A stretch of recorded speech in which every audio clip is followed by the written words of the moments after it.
São nessas horas que a gente vê a importância do roteiro e da edição. Porque vocês não têm ideia da quantidade de vezes que eu tive que ler e reler e ainda depois cortar tudo quando eu fui editar. Mas vamos lá. Fico imaginando conversas com minha filha de 6 anos, mas ela ainda é muito nova para ouvir certos assuntos. A ideia então é guardar esses pensamentos para depois e torcer para ela querer ouvir. Mas além de falar do que eu acho importante para ela, vou te usar e pôr para fora tudo aquilo que eu acho interessante refletir, como em uma terapia. O tema de hoje é um pouco pesado, mas tenho de falar sobre a morte. Eu sou Gustavo Aldi e esse é o Histórias para Helena.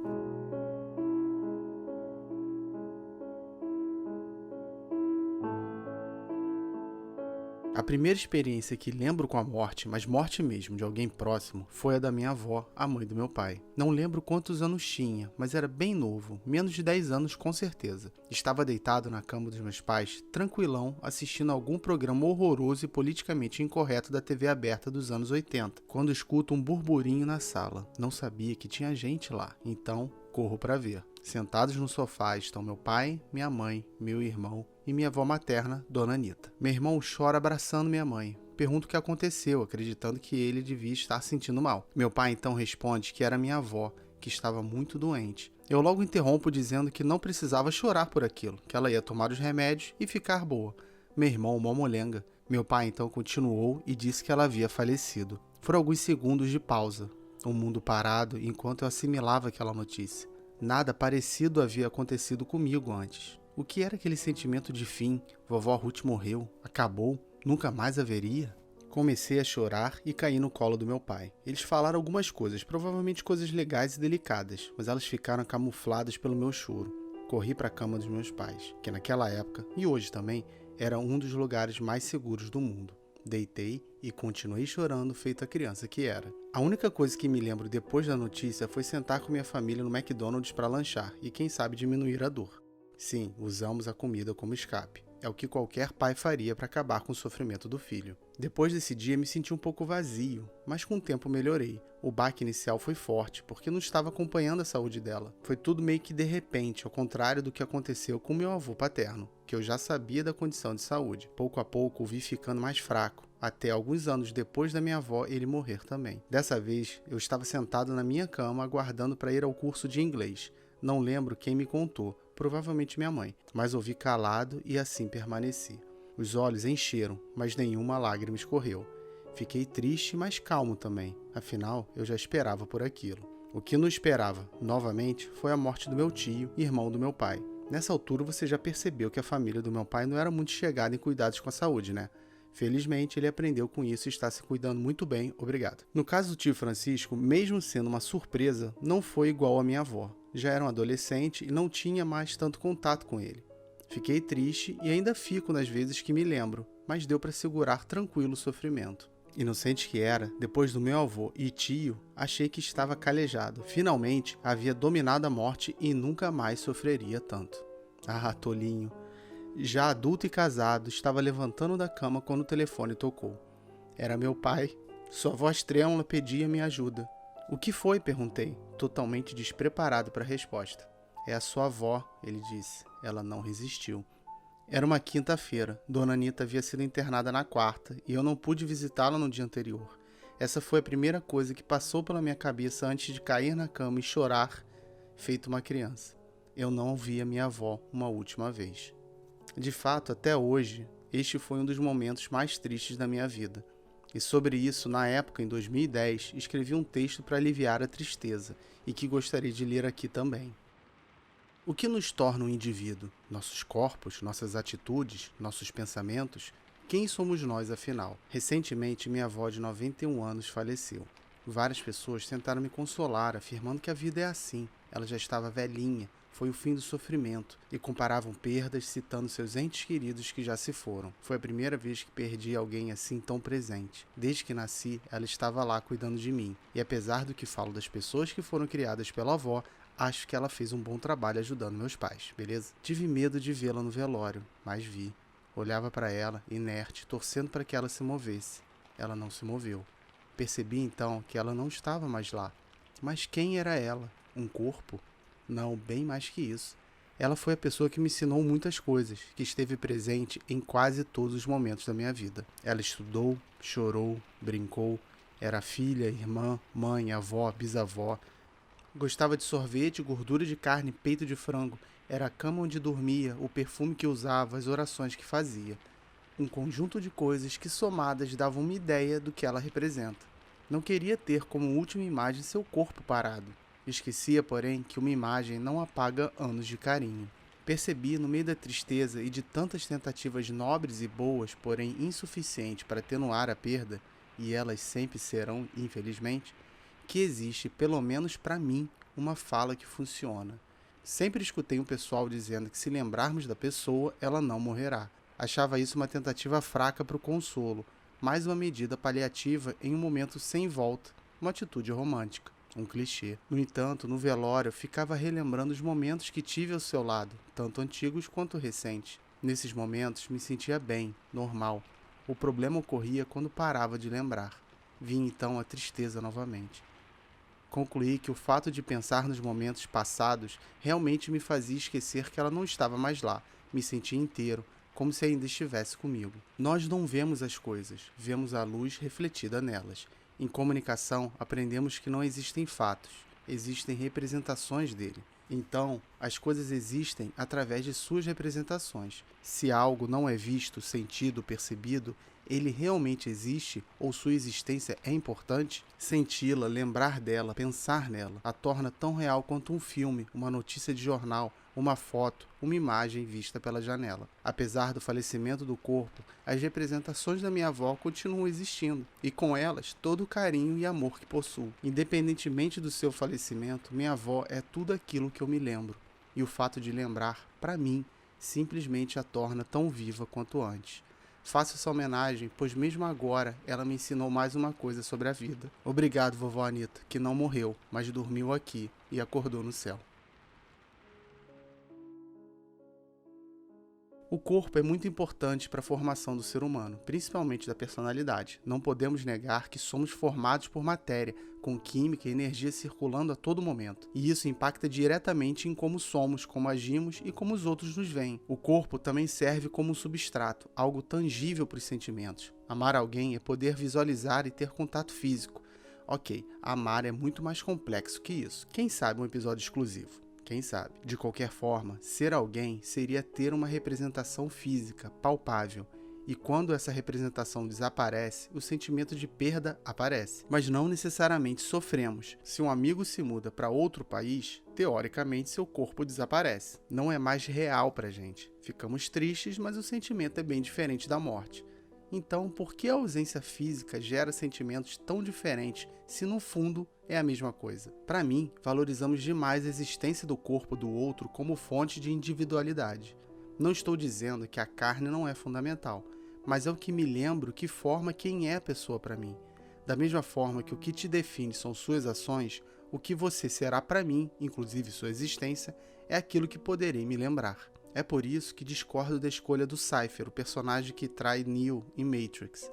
Ele prefere ter sua mente apagada ao voltar para a matriz, mas ao fazer isso, automaticamente abdica de quem é para ser outra pessoa completamente diferente. Outro exemplo nesse sentido ocorre no filme O Grande Truque com Hugh Jackman, e quem não viu sinto muito spoiler. Nele, Robert Angier é um mágico que descobre uma espécie de máquina de teletransporte, mas com um efeito colateral, a clonagem. Toda vez que ele se teletransporta, uma nova versão de si é criada. Para não deixar outros Roberts andando por aí, a cada show, o Robert que desaparece cai em um compartimento e morre afogado, enquanto o novo Robert surge do outro lado do estabelecimento. O que acontece é o mais puro assassinato. A partir do momento em que há uma divergência de caminhos, um novo indivíduo é criado. No caso, não o que vai morrer, mas aquele que apareceu lá longe. Pode até parecer que o novo Robert é a mesma pessoa, mas não se engane, não é. E ele só vai se tocar disso quando cair no tanque cheio d'água na apresentação seguinte. Qualquer mudança de memória interfere em quem somos, porque altera a maneira que agimos. E daí muda a percepção que os outros têm sobre nós. O relacionamento muda, tudo muda. E é essa mudança irreversível que tanto nos assusta. A ausência de um corpo não é automaticamente um sofrimento, mas se torna um quando não temos como reverter o afastamento. Sem um Ctrl+Z ou um undo para voltarmos ao estado anterior do sistema, o medo entra com força total. O trabalho todo é conseguir compensar a irreversibilidade com a eternidade espiritual. Minha avó não está mais comigo, mas o que me lembro dela está. Não preciso esquecer minha relação só porque seu corpo não existe mais. Claro, nunca poderei substituir um abraço ou beijo, mas o sentimento de existência permanece. Só depende de mim manter isso. E não é fácil, para ninguém, muito menos para uma criança. O primeiro contato da Helena com a morte foi seu biso. Seu Chiquinho morreu aos 92 anos. A princípio não contamos nada, não sabíamos como. Eu e Letícia estávamos esperando o momento certo, como se ele existisse. Queríamos contar sem o sofrimento tão comum em momentos como esse. Então era melhor deixar passar um pouco. Helena já sabia que seu bisavô estava doente, então um dia ele surgiu naturalmente como um assunto. E contamos. Ela não falou nada, apenas chorou timidamente. Depois de um tempo, perguntou se ele havia se transformado em estrelinha. Não sei ao certo quem introduziu no argumento da estrelinha, mas me deixei levar e concordei. Na verdade, esta é uma ótima saída para evitar detalhes. Quando digo ótimo, quero dizer covarde. Como a morte é um assunto que nos afeta muito, temos a tendência de levar essa mesma afetação para as crianças. Mesmo acreditando que a vida é mais que um corpo, ainda sofro quando as pessoas se vão. Não pense que transcendi após a morte de Dona Anita. Não é automático reconhecer a eternidade espiritual. O que é de se espantar é uma garotinha de 6 anos me ensinar mais sobre isso em apenas uma noite do que aprendi a minha vida inteira. Sabe aqueles adesivos fluorescentes que colamos no teto para simular um céu estrelado? Helena teve algum deles. Perdida na zona que é seu quarto, tinha uma pequena estrelinha já sem cola na parte de trás. Na hora de dormir, ela pegou a estrelinha e colocou debaixo do travesseiro. Letícia perguntou por que ela fez aquilo.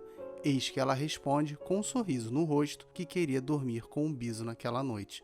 Assim, desse jeito, segura e tranquila. Letícia chorou.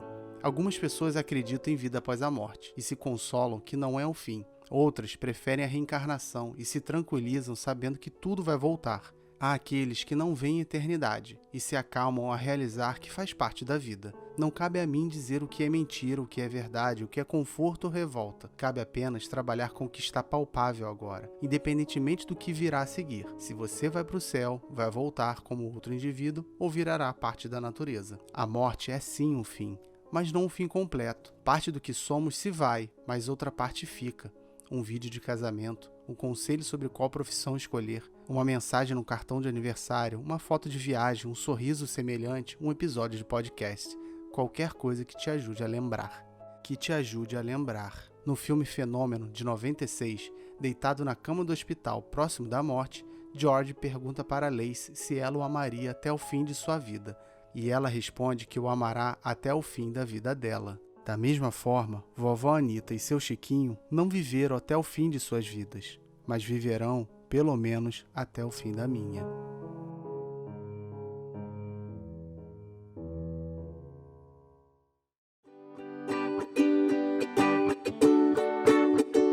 Então tá, papai, mas e eu? Um dia você comentou comigo que queria ficar com 6 anos para sempre.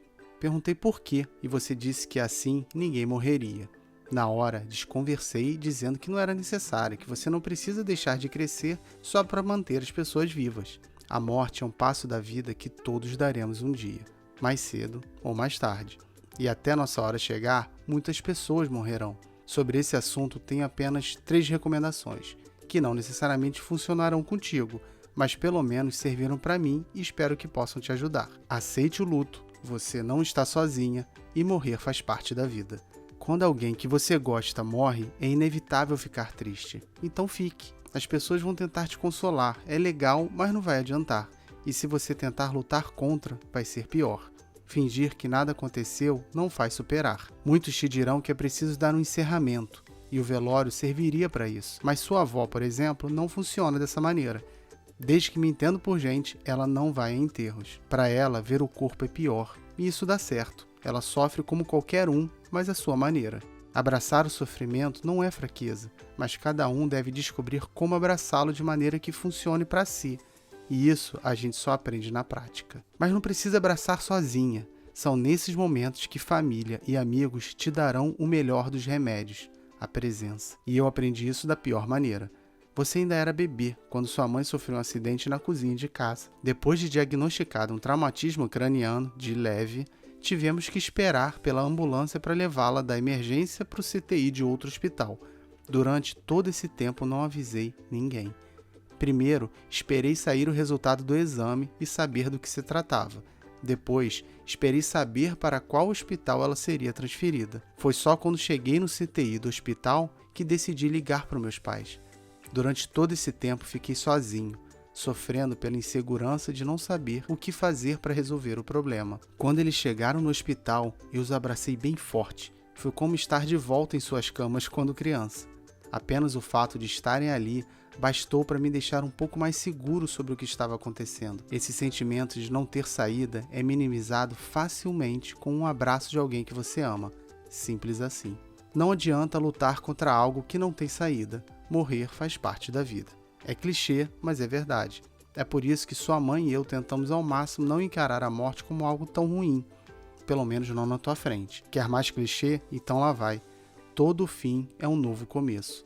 E é aí que entra o clássico Rei Leão. Pode parecer bobo, mas essa animação que marcou a minha geração, a mim pelo menos, e que eu acho deve marcar a atual, tem muito a nos ensinar sobre esse assunto. A letra da música inicial já é uma aula de como encarar esse ciclo da vida. Há muita coisa para entender aqui, mais para descobrir do que se pode descobrir. Mas o sol sobrevoando pelo céu de safira mantém os grandes e os pequenos no círculo infinito. É o ciclo da vida, e ele move a todos nós, através do desespero e da esperança, através da fé e do amor, até encontrarmos o nosso lugar no caminho que se desdobra nesse ciclo, no ciclo da vida. Um fim só pode ser considerado ruim se a jornada não valeu a pena. Por isso, tenha a melhor vida que você pode ter e encontre o lugar no coração daqueles que ama. Assim, te garanto, você viverá para sempre.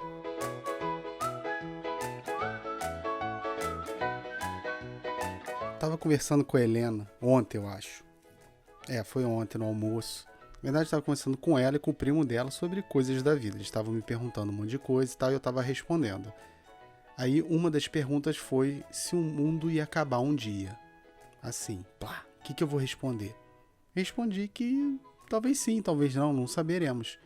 Então, ela disse o seguinte, que queria, falou brincando, né, mas que queria que quando ela morresse, o mundo acabasse depois.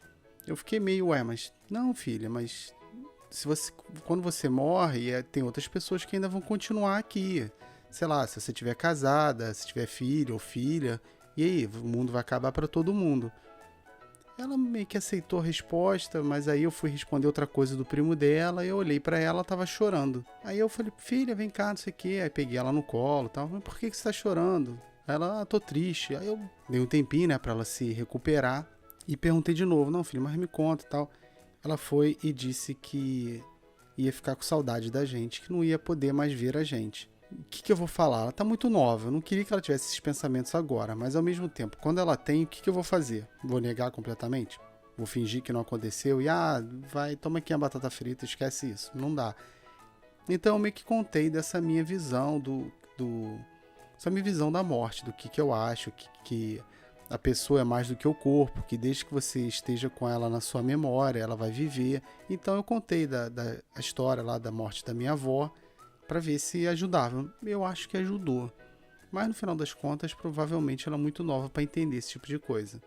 Eu trouxe essa história, na verdade, para mostrar a visão um pouco da Helena, que ela já tinha demonstrado um pouco isso antes. Mesmo a gente contando sobre a questão do Biso e tal, ela de fato não estava chorando, ela não ficava triste por causa do Biso em si ou de outras pessoas tal. Ela sempre projetava esse fato, que é a morte, para os pais dela. Então ela já não é a primeira vez que ela chorou falando isso, que ela vai ficar com saudade da gente, que o medo dela é não estar mais com a gente. E é engraçado, e eu não sei, não tem muito o que falar nessa hora. Eu vou contar que não, a gente vai estar com você. Mas assim, a visão que ela tem do que existe e o que não existe é a presença. A partir do momento que ela não me vê, ou não vê a mãe dela, a gente não existe, né? Realmente é muito cedo para poder tratar esse tipo de assunto. Mas assim, quando ele surge, o que a gente vai fazer? Não sei. Quem souber, por favor, fale comigo. E eu não quero me alongar muito, porque já foi bem complicado gravar esse podcast. Na verdade, foi complicado escrever, revisar, gravar e editar também. Tá sendo bem complicado, porque aí vem memória, aquelas coisas, né? Você para, fica pensando. Não é tão simples assim. Então, e eu sei que, assim, na verdade, eu quero até pedir desculpa se no meio do podcast a minha voz muda, porque eu tive que parar várias vezes pra lavar a louça, essas coisas, tá? Mas me diz aí, o que você pensa sobre a morte? O que você acha dela? O que você não acha? Como você lida com ela? Não só com seu filho ou filha ou com os outros, mas pensa nisso. Como que você encara esse tipo de coisa? E para eu saber disso, não adianta só você pensar. Manda para mim alguma mensagem para a gente poder conversar. Lembre-se, historiasprahelena@gmail.com ou lá nas redes sociais do Instagram, Histórias para Helena, no Facebook, Histórias para Helena, ou no Twitter, o @HistóriasHelena. Se você gostou do programa, não se esqueça de compartilhar. É sempre bom poder falar com mais gente, né? É isso aí, um forte abraço e até a próxima.